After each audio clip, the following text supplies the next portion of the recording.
Hey guys, hubby has transplanted our fig trees, my first fig trees ever. He's putting them in these whiskey barrels I got over the summer, and they were like $9 each, so I didn't know what I was going to do with them, but I knew one day I was going to get some trees.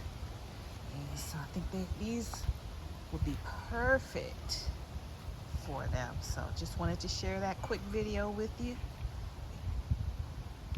Get as much help as you can, because this is October. We're in the midst of growing our collard greens, our cabbages, and so any little help I can get, I appreciate it. He did a beautiful job. I'm so thankful, because I wanted to take a break. I get burned out too, guys, so it's good for someone else to kind of step in and help out. All right, looks great. Thanks, hubby. Bye, guys.